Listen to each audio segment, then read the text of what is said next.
Assalamualaikum warahmatullahi wabarakatuh. Ketemu lagi di channel Bianshop. Kita melanjutkan tentang form input tanpa menggunakan user form. Kemarin kita baru sampai dengan tombol simpan ya. Jadi kali ini sedikit saya tambahkan tentang pencarian data yang sudah ada berdasarkan nick. Ya, jadi kita perlu ke bagian developer ya. Kemudian kita tambahkan sebuah tombol insert di bagian active app controls ya. Kita ambil sebuah tombol, kita letakkan posisinya terserah teman-teman lah mau meletakkan di mana ya. Nah, saya letakkan misalkan di bagian nick ya, karena nanti dia dekat dengan nick ini. Oke, kemudian klik kanan di bagian tombol. Seperti itu klik kanannya, jadi jangan sampai klik kanannya tergeser ya. Jadi muncul seperti ini. Kemudian ambil properties. Nah, di sini caption teman-teman bisa rubah misalkan titik-titik atau cari atau search atau browse segala macam ya. Kalau saya kosongkan tuh misalkan seperti itu, tapi saya tambahkan icon ya, yaitu di picture. Kita cari ini ikonnya ya. Ingat, ini bentuknya adalah icon atau ekstensinya adalah .ico ya. Jadi kalau teman-teman menggunakan PNG mungkin tidak ada ditemukan di sini ya. Oke, ini contoh ikonnya saya ambil seperti kaca pembesar, biasanya set menggunakan ini. Kita klik open, kita kembali ke sheetnya. Nah, ini sudah ada ya. Oke, besar kecilnya ikonnya itu atau fotonya ini itu tergantung dari size icon teman-teman. Ya, di sini saya menggunakan ukuran 24 kali 24 ya. Jadi kalau mau lebih besar mungkin bisa gunakan 32 kali 32 atau 48 kali 48. Ingat, ekstensinya adalah ico atau ico ya tulisannya. Oke, kalau sudah seperti ini saya close saja. Ya. Kemudian ingat, desain mode-nya ini masih dalam keadaan aktif ya. Jadi kita bisa klik di sini ya. Jadinya seperti ini kalau desain mode-nya aktif ya. Oke, double klik untuk menambahkan codingnya.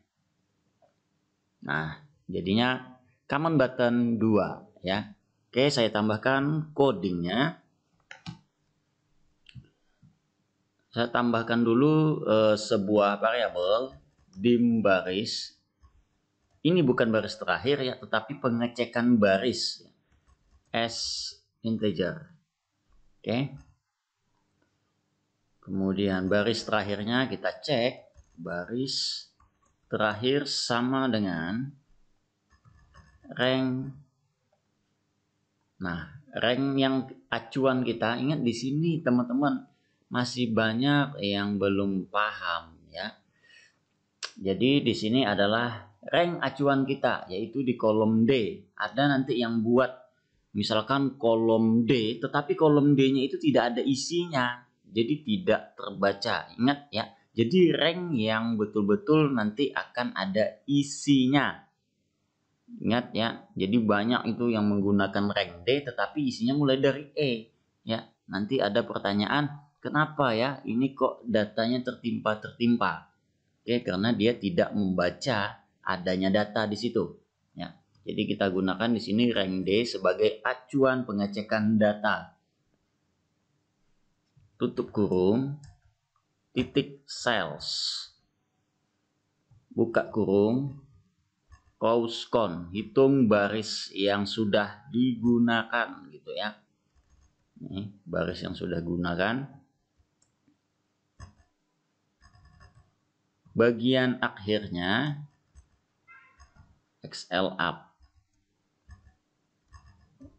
Ini baris terakhir ya. Ditambah 1. Kenapa ditambah 1? Supaya dia tidak tertimpa gitu ya. Makanya ditambah 1.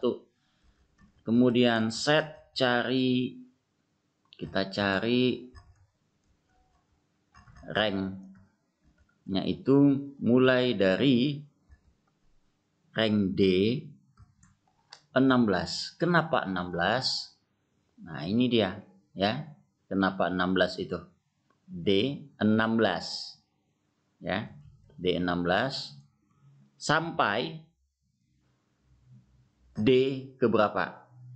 Misalkan di sini ada D 19. Kalau teman-teman langsung buat angka 19 seperti ini, bagaimana jika input baru? Data yang ke-20. Ya. Jadi kita kosongin seperti itu. Nah, ini gunanya baris terakhir. Baris gimana ketikannya nih? Terakhir. Oke.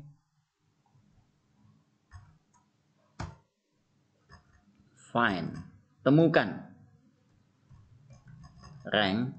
Nah, temukan berdasarkan data yang ada di rank E5. Seperti itu, ya. Dari mana acuannya? Ya ini berdasarkan nick ya. Ini kolom E baris ke-5. Itu dia acuannya. Koma look at Excel Wall, dokumen yang ada sekarang.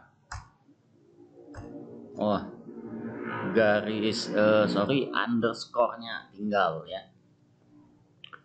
Jika pencarian tidak ditemukan sama sekali atau datanya tidak ada nothing, maka kita akhiri dulu dengan end if.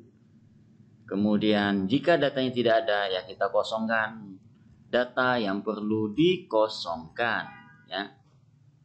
Ya E6 seperti itu. Jadi kalau untuk mengosongkan sama dengan kutip-kutip. Nah, ini data yang akan dikosongkan E6, E7, E8, E10. Sorry, E6, 7, E8, E9, E10. Jadi sampai dengan E10 yang perlu kita kosongkan. Saya copy paste saja ini. Oke, ya. Copy paste E7, E8, E9 dan E10. Ini kalau datanya tidak ada, kita kosongin. Kalau datanya ada, nah, saya paste lagi di sini. Jadi kutip-kutipnya ini kita ganti menjadi isinya berdasarkan ranknya. Rank E seperti itu dan baris. Oke, barisnya tinggal di sini ditambah baris sama dengan cari row ya. Jadi ini maksudnya ini pencarian tadi sudah dicari, ketemu dia barisnya ya. Jadi dimasukkan ke dalam variabel baris E ya. Kenapa itu E? Karena nama ada berada di kolom E. Ya, berarti nanti untuk agama itu berada di kolom F. Jadi ini tinggal kita copy. Seperti itu. Kita ganti dulu di sini supaya tidak salah. 9 sampai dengan 10. Ini kita ganti F. Setelah itu tempat lahir ada di kolom G, kemudian H, dan yang terakhir adalah I ya. I untuk jenis kelamin. Oke, jadi seperti ini saja. Kita coba ya. Kita ketik 10 10 20. Kita klik search. Ini belum bisa diklik karena masih design mode-nya aktif. Kita matikan, kemudian kita klik. Nah, itu muncul ya. Kemudian kita coba ganti 10 10 40. Kita klik search. Oke, sesuai ya datanya ini. Kalau datanya tidak ada 10 10 10, kita klik search. Nah, itu datanya kosong.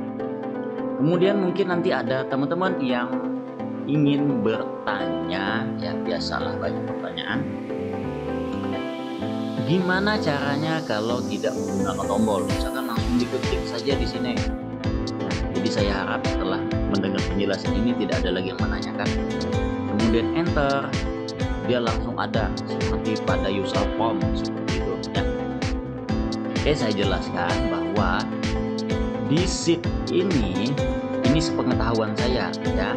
Jadi kalau ada teman-teman yang tahu silahkan saja komentar, tidak apa-apa, untuk menambah pengetahuan saya saja ya. Ini yang saya tahu ya, berdasarkan ilmu saya saja, ilmu saya cuma sampai di sini. Jadi nah, di sini ada namanya worksheet, kemudian cek ya. Jadi di sheet ini dia pengecekannya itu bukanlah sekedar di satu sel saja atau sekedar di satu rank saja, tetapi satu lembar ini ketika kita melakukan pengetikan kemudian kita enter ya, dimanapun misalkan kita ketik di sini pun dia tetap akan melakukan pengecekan. Saya sudah coba itu beberapa kali, memang bisa, tetapi hasilnya kalau datanya sudah banyak itu akan memberatkan dan kadang terjadi error ya. Jadi lebih aman menggunakan tombol seperti ini ya. Jadi saya sarankan untuk menggunakan tombol saja. Saya harap tidak perlu lagi dipertanyakan kepada saya, kecuali teman-teman ada yang lebih memahami daripada saya, silakan di kolom komentarnya biar kita sama-sama belajar.